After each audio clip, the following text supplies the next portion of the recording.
बिस्मिल्लाहिर्रहमानिर्रहीम अस्सलाम वालेकुम। 19 मई साल 2026 और मैं आपका मिसबान गुलाम मुस्तफ़ा। उम्मीद है कि आप लोग जहां भी होंगे बखैर वाफियत होंगे। ईरान की जानब से एक बड़ा मिसाइल अटैक किया गया है अमेरिका का मशरिक़ वस्ता के अंदर, एक जो बड़ा हवारी अरब मुल्क है उसके ऊपर।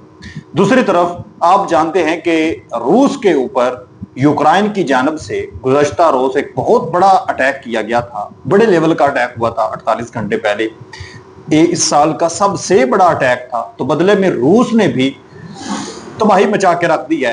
यूक्रेन के अंदर बड़े लेवल पर अटैक किए हैं, उसकी सारी तफसील आप लोगों के साथ शेयर करनी है। और इसी के साथ साथ मैं आप लोगों को बताता चलूं कि इस वक्त जो अमरीकी गरूर है वो खाक के अंदर मिल चुका है। ईरान मुकम्मल तौर पर डट चुका है। अपने मौक़िफ़ से 1 इंच भी ईरान पीछे हटता हुआ नहीं नजर आ रहा। एक मरतबा फिर जो ईरान का प्रपोजल है वो अमेरिका के हवाले किया गया है। अमेरिका ने उस पर क्या रद्द-ए-अमल दिया है इस पर भी बात करेंगे। अरब मुमालिक यूएई, सऊदी अरब और एक और दूसरा जो अरब कंट्री है, इनके साथ हंगामी सतह पर ट्रंप के राब्ते हुए हैं। क्या गुफ्तगू हुई है? आज 19 मई को ट्रंप ने ईरान के ऊपर एक बड़ा मिसाइल हमला करना था, क्यों नहीं किया गया, किसके कहने पर रोका गया है, ये ढेर सारी तफसीलात हैं, डिटेल्स हैं जो आज की इस वीडियो में आप लोग समाअत फरमाएंगे।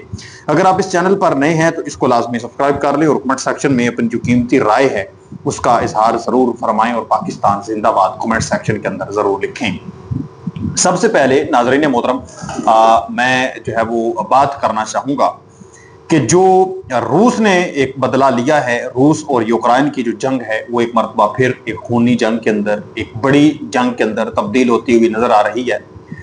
चंद महीने मामलात कुछ कंट्रोल के अंदर रहे, अटैक थोड़े कम होते रहे जब ईरान अमेरिका के दरमियान जंग जो है वो बड़े लेवल पर भड़क रही थी, लेकिन एक मरतबा फिर ये आमने सामने आ चुके हैं। आप जानते हैं कि रूस का जो मॉस्को कैपिटल है वहां पर एयरपोर्ट के ऊपर बड़े लेवल पर ड्रोन अटैक हुए। लोग मारे भी गए, इमारतें तबाह हुई, तेल की जो तनसीबात हैं वो तबाह हुई, एयरपोर्ट के अंदर तबाही मची जो यूक्रेन की जानब से अटैक किया गया। तो नाज़रीन मोहतरम, 18 मई रात को ईरान की जानब से रूस की जानब से भी रूस ने जवाब में यूक्रेन पर 524 ड्रोन्स मारे, 22 मिसाइल मारे, कुल 546 फायर किए गए। ड्रोन्स और मिसाइल्स का एक कॉम्बिनेशन जो है वो अटैक किया गया यूक्रेन के ऊपर। रूस ने इसे वाज़े तौर पर यूक्रेन अटैक का जवाब करार दिया। ये दोनों तरफ से एक दूसरे पर बड़े हमलों की जंजीर का हिस्सा है और इस साल के ये सबसे बड़े अटैक नाज़रीन मोहतरम किए गए हैं।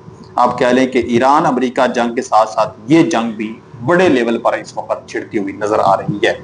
इसी के साथ साथ नाज़रीन मोहतरम, ईरान की जानब से एक मरतबा फिर एक प्रपोजल अमेरिका की हवाले किया गया है पाकिस्तान के थ्रू।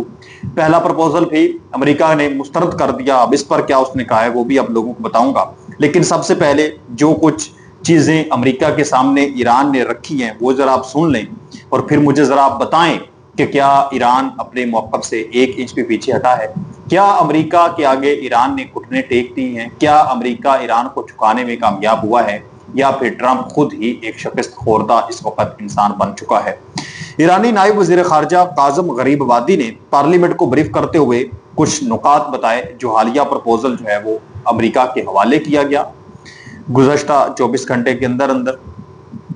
इसमें फौरी पाबंदियां खत्म करना और मुंजमद असासों की रिहाई एक पॉइंट रखा गया। तकरीबन सेम वैसे ही पॉइंट है। अमेरिका की नेवी जो ब्लॉकेड है वो खत्म करना जो अमेरिका ने नाकाबंदी करके रखी हुई है।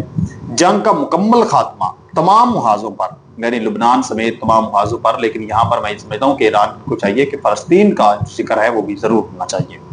अमेरिका से जंगी नुकसानात का मुआवजा, जितना भी तबाहकारी हुई है उसकी जो मुआवजा है, जो पेमेंट है वो ईरान को मिलनी चाहिए। ईरान के करीब अमेरिकी फोर्सेस का इनखला, ट्रूप्स जो हैं उनका विथड्रॉल्स होना चाहिए जो करीब करीब ईरान के मौजूद हैं। यूरेनियम अफसुदगी के हक की तस्लीम, यहाँ पर मेन मुद्दा आप जानते हैं कि यूरेनियम का लेकर है। तो वो जो है वो ईरान ने कहा है कि इस पर बातचीत हो सकती है लेकिन आपके हवाले नहीं हो सकता, थोड़ी बहुत बातचीत हो सकती है। यह प्रपोजल जंग के फौरी खात्मे, स्टेट ऑफ हॉर्मस की सूरत और मुआशी रिलीफ पर जोर देती है, जबकि न्यूक्लियर प्रोग्राम को बाद में या महदूद तौर पर बातचीत का मौजू बनाने का इशारा दिया गया है ट्रंप को। अच्छा, ट्रंप ने अब इस पर क्या कहा है? ٹرمپ نے 18 مئی کو دو اہم ترین اب اس چیز پر رد عمل دی. کل چونکہ ایک تو ٹائم ڈفرنس جو ہے وہ کافی زیادہ ہے امریکہ اور ہمارے درمیان، تو اس وجہ سے اکثر ایسا ہوتا ہے کہ جو 18 مئی رات والے دن وہاں پر چیزیں چلتی ہیں تو وہ پھر 19 مئی والے دن جو ہے ہمارے ہاں ڈسکس ہوتی ہیں. ایرانی پرپوزل کو مسترد کر دیا گیا ہے جی ٹرمپ کی جانب سے ایک مرتبہ پھر. اس نے کہا I have just read the response from Iran so-called representatives. I don't like it, totally unacceptable. ایک سے پہلے بھی ٹرمپ نے کہا کہ ٹوٹلی انیکسیپٹیبل ہے جو ایران نے پرپوزل امریکہ کے حوالے کیا. اب ایک مرتبہ پھر ٹرمپ نے کہا ہے کہ یہ ٹوٹلی انیکسیپٹیبل ہے. ٹرمپ نے کہا کہ ایران جو ہے وہ گیم کھیل رہا ہے، اسے گیم کھیلنے کا بڑا شوق ہے. الزام لگایا خاص طور پر نیوکلیئر پروگرام پر کوئی بمانی رائٹ نہیں دی گئی. تو یہ جو گیمیں کھیل رہے ہیں ہمارے ساتھ، وہ ٹرمپ نے کہا ہے کہ اب مزید ان کو گیم کھیلنے کا موقع نہیں دیا جائے گا. 19 مئی کو ایران کے اوپر ایک بہت بڑا اٹیک ہونا تھا. ایران کے اوپر امریکہ کی جانب سے ان کی ایک فوجی پورا بندوبست منصوبہ بندی تھی. اس پر ٹرمپ نے کہا کہ یہ فیصلہ قطر، سعودی عرب اور متحدہ عرب امارات کے رہنماؤں کی درخواست پر کیا گیا کہ ہم ان کے اوپر اٹیک نہیں کریں گے. یعنی ٹرمپ کا قطر، سعودی عرب اور متحدہ عرب امارات کے ساتھ رابطہ ہوا ہے. تو ان ممالک نے ٹرمپ کے بقول یہ کہا ہے کہ آپ ایران کے اوپر اٹیک نہ کریں.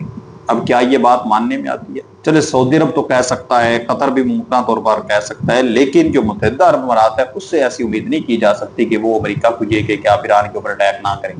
اس سے تو اس کے جب بھی بیان سامنے آئے ہیں وہ یہ ہمیشہ بیان سامنے آتے ہیں کہ ایران کے اوپر اٹیک کیا جائے، اس کو مزید کمزور کیا جائے. اگر وہ مزید طاقتور ہو گیا تو آپ کے لیے مزید خطرناک ثابت ہوگا. اس حوالے سے ٹرمپ نے یہ بھی کہا کہ نیگوشیشن جاری ہونے کی وجہ سے حملہ روکنے کا کہہ رہے ہیں.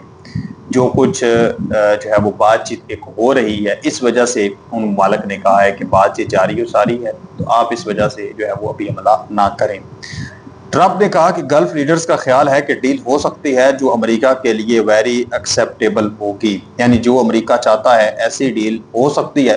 تاہم انہوں نے فوج کو مکمل تیاری پر رکھنے کا حکم دیا کہ اگر ڈیل نہ ہوئی تو فل لارج سکیل جو ایک جنگ ہے اس کا باقاعدہ طور پر آغاز کیا جائے گا.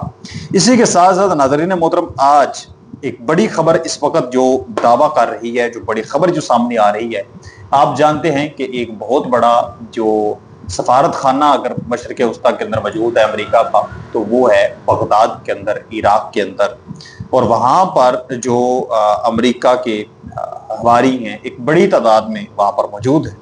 تو وہاں پر ناظرین محترم ایران کی جانب سے ایک بڑا اٹیک کیا گیا ہے. یہ اس وقت دعویٰ کیا جا رہا ہے سوشل میڈیا کے اوپر. یہ خبر اس وقت کافی زیادہ گردش کر رہی ہے، یہ خبر اس وقت کافی زیادہ سامنے آ رہی ہے. خبر یہ ہے کہ دعویٰ یہ کیا گیا کہ ایران نے عراق میں امریکہ کے سب سے بڑے ایجنٹ سینٹرز اور مقامات پر سوسائڈ ڈرونز کا ایک بڑا حملہ کیا ہے. اسے Iran U S proxy war کا آغاز قرار دیا جا رہا ہے.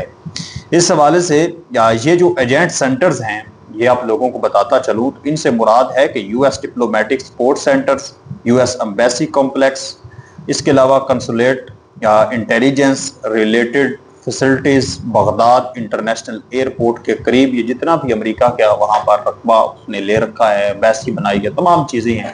یہ بنیادی طور پر ان سب کو ٹارگٹ کیا گیا ہے، نشانہ بنایا گیا ہے. ان جگہوں پر امریکی فوجی، سفارتی اہلکار اور انٹیلیجنس CIA سے منسلک عملہ تعینات ہوتا ہے. یہ خالص سویلینز جگہ نہیں ہیں بلکہ امریکی فورسز اور ان کے سپورٹ سٹاف والے مقامات ہیں. اور یہاں پر دعویٰ کیا جا رہا ہے کہ ایک بڑا اٹیک کیا گیا ہے اور بڑے لیول پر نقصان کے اطلاعات ہیں. تو آپ اس چیز پر کیا کہتے ہیں؟ اپنی قیمتی رائے نیچے کمنٹ سیکشن کے اندر ضرور لکھیں. ملتے ہیں ایک اور نئی ویڈیو میں، تب تک اللہ نگہبان. پاکستان ہمیشہ زندہ باد.